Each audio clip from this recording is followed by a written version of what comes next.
अस्सलाम वालेकुम dear students, क्या हाल है? ठीक ठाक कैसे हो? मिजाज शरीफ कैसा है? सब खैर से है? उम्मीद रखता हूँ आप लोग खैरत से होंगे। फ्राइडे तो गुजर चुका है, ठीक है, क्योंकि मेरा तो फ्राइडे को क्लास ऑफ होता है तो मैं नहीं लेता हूँ। तो उम्मीद रखता हूँ कि फ्राइडे अच्छी तरह से गुजरा होगा। जनाब, एक बार फिर से आपको केमिस्ट्री पॉइंट बाय जाहिद से खुश आमदीद कहता हूँ। यू आर मोस्ट वेलकम, ठीक है।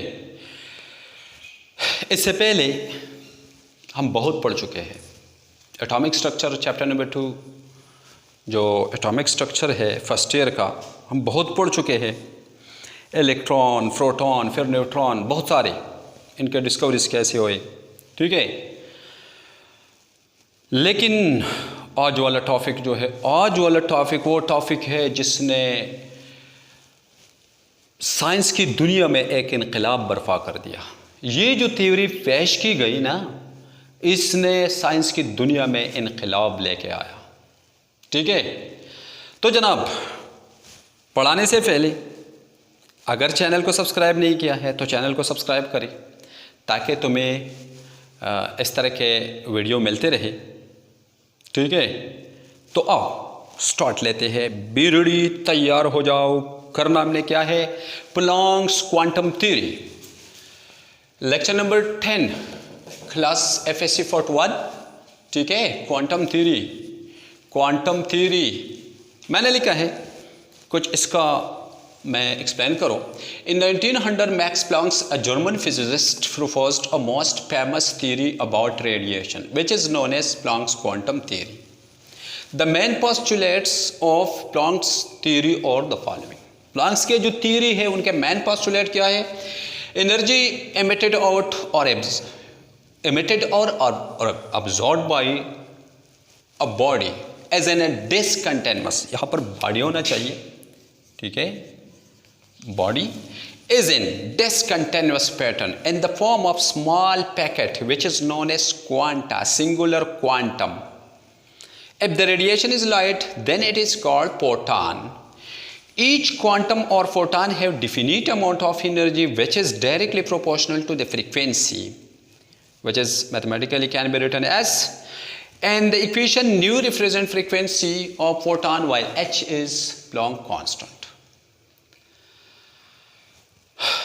Okay, and number 4, the energy of photon will be in whole number, that is like this. चलो स्टार्ट लेते हैं। पहला वाला पॉइंट, आप लोगों का तो आज तक यही सोच है कि जनाब जो रेडिएशन, फॉर एग्जांपल सन में बहुत सारे धमाके होते रहते हैं, फिशन और फ्यूजन रिएक्शंस वहाँ पर होते रहते हैं, ठीक है।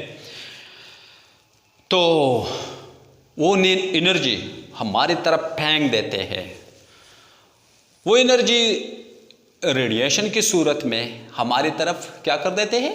फेंक देते हैं। आप लोगों का यही सोचता कि जनाब अगर ये हमारे पास सोर्स है, let for example this is source हो, अगर सोर्स सन है, ठीक है, इनसे रेडिएशंस आ रहे हैं, तो आप लोगों का यही सोचता कि बस यार ये जो है ये बस कंटिन्यूअस इस तरह आके हम पर पड़ जाते हैं, ठीक है। ऐसा नहीं है, ठीक है। मैक्स प्लैंक्स ने क्या किया? मैक्स प्लैंक्स ने कहा कि ये जो रेडिएशंस आ रहे हैं ये कंटिन्यूअस इस तरह नहीं आ रहे हैं, बल्कि ये डिसकंटिन्यूअस पैटर्न में आ रहे हैं। किस पैटर्न में? डिसकंटिन्यूअस पैकेट में स्मॉल छोटे छोटे बंडल्स होते हैं, उन बंडल्स की शक्ल में आ रहे हैं, ठीक है, और हम पर पड़ते हैं, डिसकंटिन्यूअस आ रहे हैं। जनाब इस बंडल के अंदर स्मॉल पैकेट्स है, स्मॉल पैकेट्स ऑफ एनर्जी है। उन पैकेट्स को कंबाइनली तो क्वांटा कहा जाता है, लेकिन अगर इनसे हम एक निकाले, एक डिस्क्रीट पार्टिकल निकाले, फॉर एग्जांपल मैंने ये निकाला, तो इसको सिंगुलर इसका है क्वांटम, ठीक है। इसको क्या कहा जाता है? क्वांटम कहा जाता है, असल में क्वांटम का मतलब ये होता है कि ये मेजरेबल है, इनका आप मेजरमेंट कर सकते हैं, इतना एनर्जी है जो आप मालूम कर सकते हैं, इसका ये मतलब होता है। इसलिए इसको क्वांटम थ्योरी कहा जाता है। इस पॉइंट को मस्त जहन में रखें। इसको क्यों क्वांटम थ्योरी कहा जाता है कि इनकी क्वांटम का मतलब होता है मेजरेबल, आप इसको मेजर कर सकते हैं, इसकी एनर्जी मेजर कर सकते हैं। ठीक है जनाब, ये क्वांटम है। लेकिन आप लोगों ने पढ़ा कि रेडिएशन तो बहुत सारे किस्में होते हैं। इसमें कुछ ऐसे रेडिएशन है जो हमारी आंखों के लिए हम काबिल है कि हम इसको देख सके। ठीक है, वो उसको हम लाइट कहते हैं, जिसका आप लोगों ने पढ़ा 350 नैनोमीटर से लेकर 750 नैनोमीटर तक अगर किसी वेव का वेवलेंथ इतना है तो उसको हम देख सकते हैं। इससे ऊपर वाले को भी नहीं देख सकते, इससे नीचे वाले को भी नहीं देख सकते हैं। सन से बहुत सारे शुआए आ रहे हैं, बाज हम नहीं देख सकते हैं, हम हमारे ऊपर पड़ते हैं लेकिन हम नहीं देख सकते। लेकिन ये जो लाइट है जो 7 कलर पर फर्दर जाके मुश्तमिल होता है, इसको हम देख सकते हैं। ओके जनाब, तो अगर ये रेडिएशन लाइट की अगर हम बात कर रहे हैं तो फिर हम इसको क्या कहेंगे? फोटॉन कहेंगे। इसको फिर हम क्या कहेंगे? फोटॉन कहेंगे। और अगर ये ओम रेडिएशन है तो फिर इसको क्या कहा जाता है? इसको फिर क्वांटा कहा जाता है, क्वांटम कहा जाता है। ओके जनाब, क्या है मैंने लिखा each एनर्जी इमिटेड आउट और absorb by a body.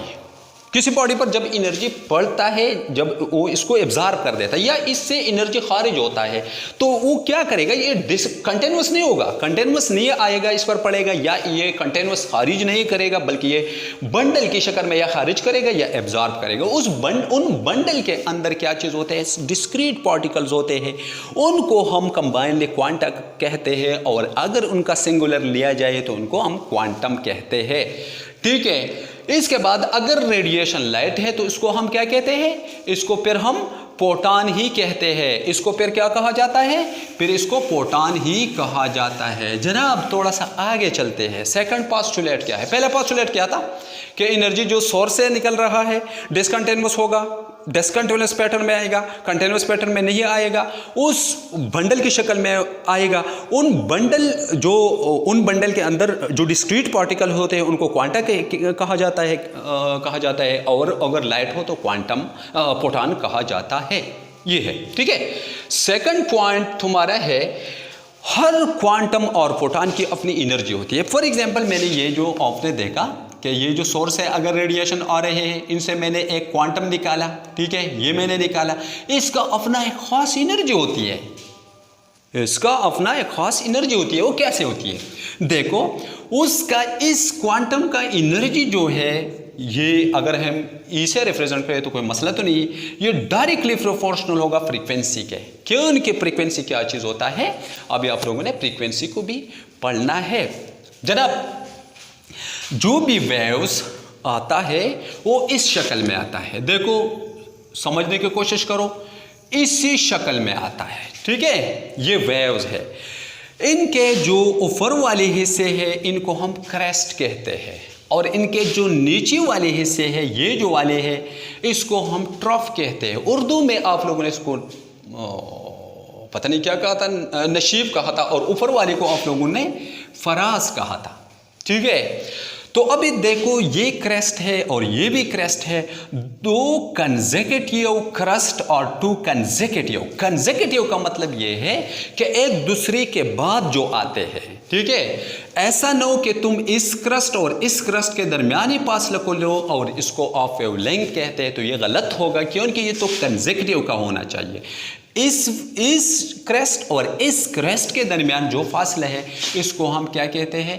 Wavelength कहते हैं। याद रखो, वेवलेंथ को हम, ये बहुत छोटा लंबाई है, बहुत छोटा है। ठीक है, तो इसको हम मीटर के यूनिट में तो नहीं मापा सकते हैं। ठीक है, इसको हम किन यूनिट में नापते हैं? इनको हम एंगस्ट्रॉम के यूनिट में नापते हैं, इनको हम नैनोमीटर के यूनिट में नापते हैं, इनको हम पिकोमीटर के यूनिट में नापते हैं। कैसे? आपको पता होना चाहिए कि 1 मीटर में कितने एंगस्ट्रॉम होते हैं, तो 10⁻⁸ क्या होते हैं? एंगस्ट्रॉम होते हैं। 1 मीटर में इतने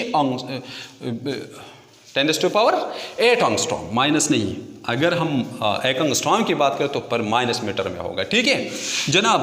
अभी 1 मीटर में कितने नैनोमीटर होते हैं? 10⁹9 नैनोमीटर होते हैं। इसका मतलब ये है कि 1 एंगस्ट्रॉम नैनोमीटर से बड़ा है और 1 मीटर के अंदर 10⁻12 पिकोमीटर्स होते हैं जनाब। तो इस लेंथ को हम इन यूनिट्स में नापते हैं। ये बहुत छोटा है ऑफ इससे थोड़ा सा अंदाज़ा कर ले। 1 2 3 4 5 6 7 एंड दिस 1 8 इकाई दहाई सैकड़ा हज़ार 10,000 lakh 10 lakh crore 10 crore.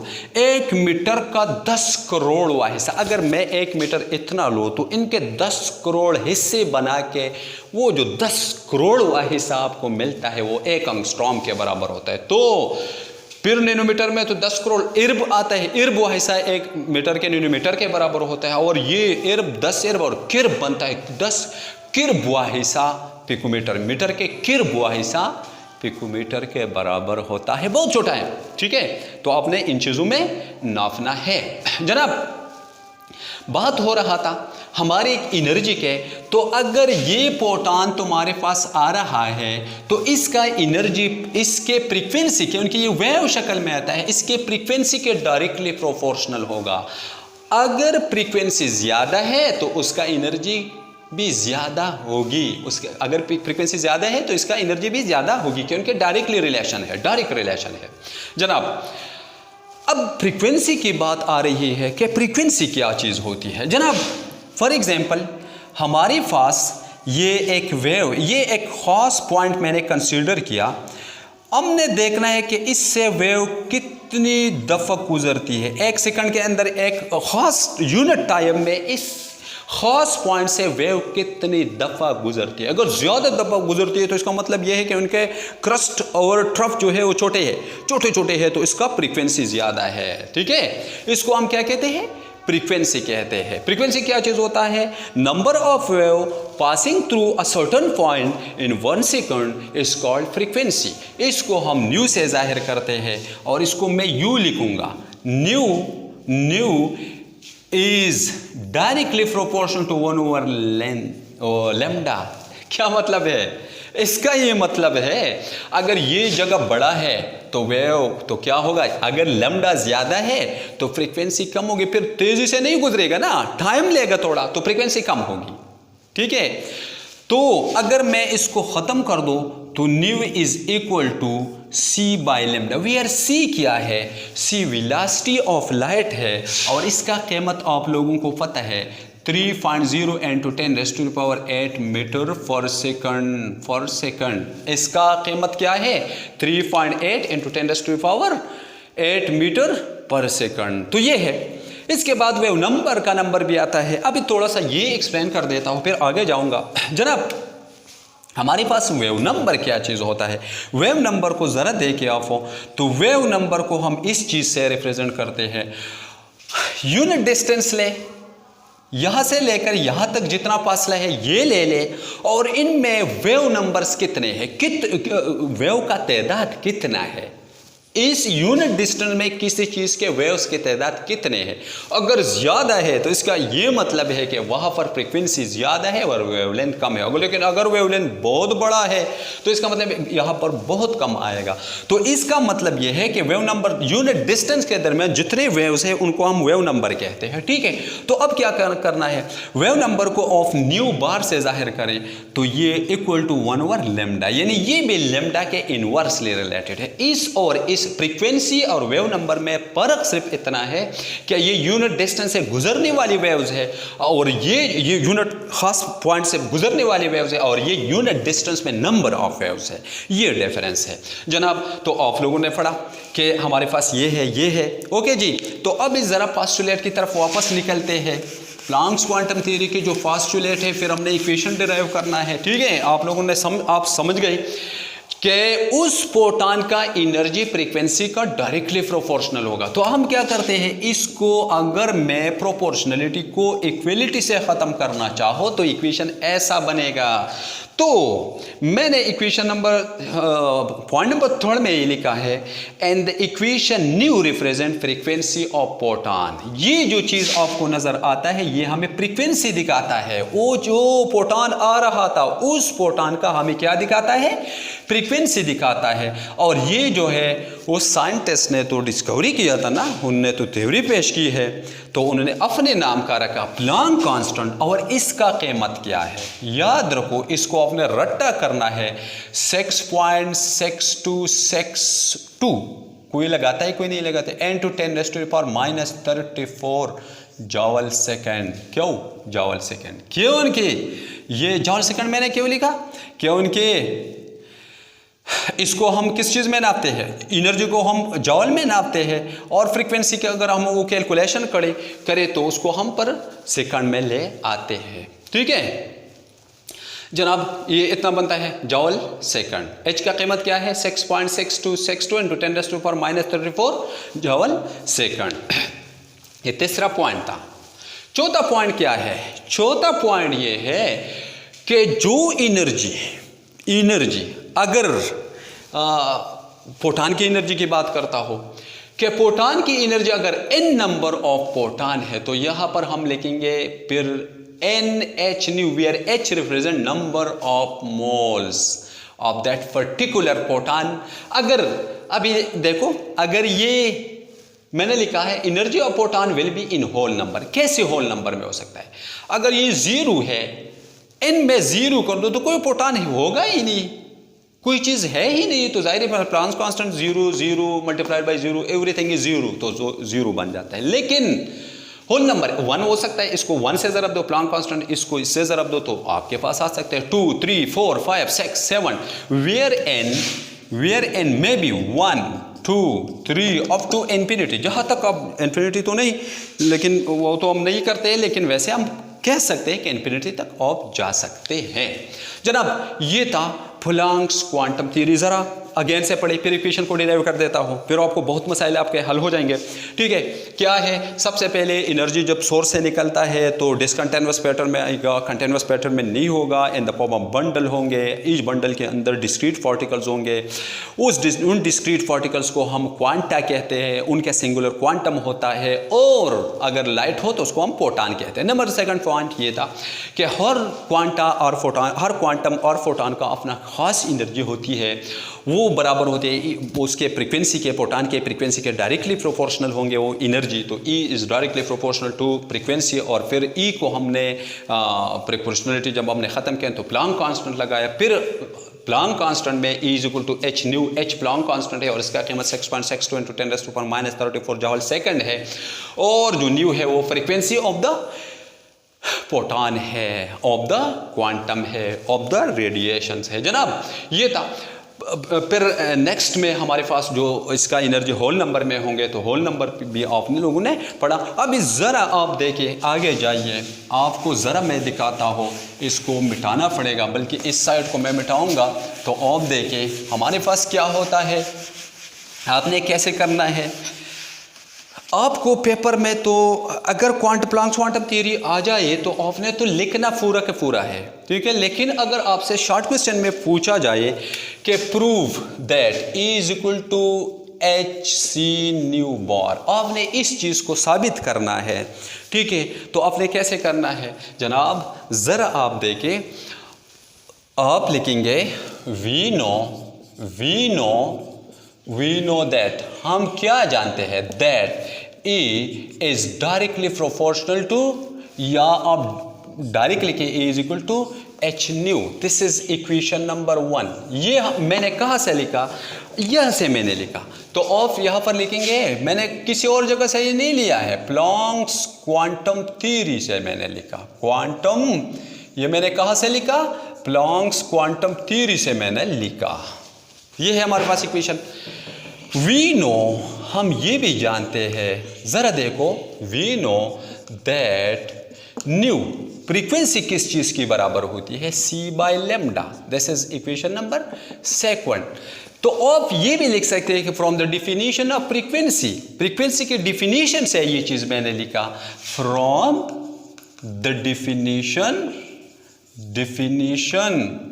Of what, of frequency. मैंने किसी और जगह से ये डाटा नहीं लिया, अपने तरफ से नहीं बनाया है, ये फ्रीक्वेंसी के फ्रीक्वेंसी का डिफिनीशन है। तो जनाब मैंने फ्रीक्वेंसी का डिफिनीशन से लिया है।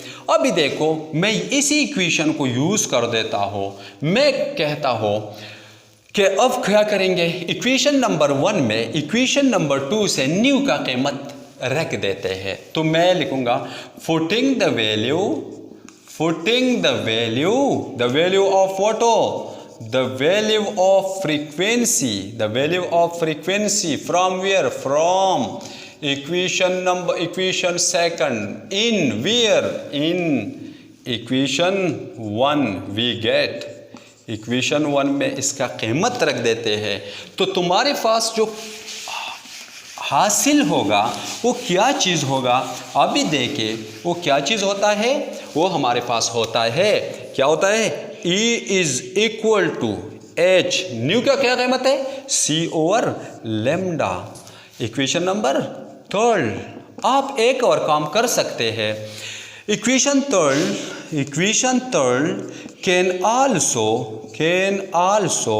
बी रिटन एज, इसको यू भी लिखा जा सकता है। Equation third can also be written as is equal to H C into 1 over lambda. आप यू भी लिख सकते हैं, इसको इक्वेशन नंबर 4 का नाम दो एंड आगे कुछ यू लिखो। We know that what? That wave number is equal to 1 over lambda। तो इसको इक्वेशन नंबर 5 का नाम दो। अब क्या करो, इस लेमडा, ये जो आपको वेव नंबर आता है 1 ओवर लेमडा की कीमत वेव नंबर है, तो इस इक्वेशन में 1 ओवर लेमडा मौजूद है। Putting the value of 1 over lambda from here, 1 over lambda का कीमत है nu bar. Putting the value of 1 over lambda from equation 5 in equation 4 we get. आपने क्या लिखना है, पुटिंग द वैल्यू आपने क्या लिखना है भी, putting the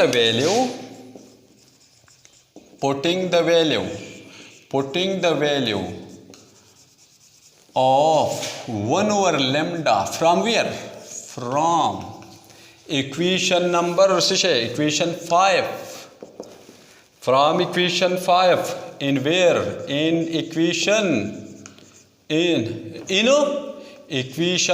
what, in equation 4 we gate.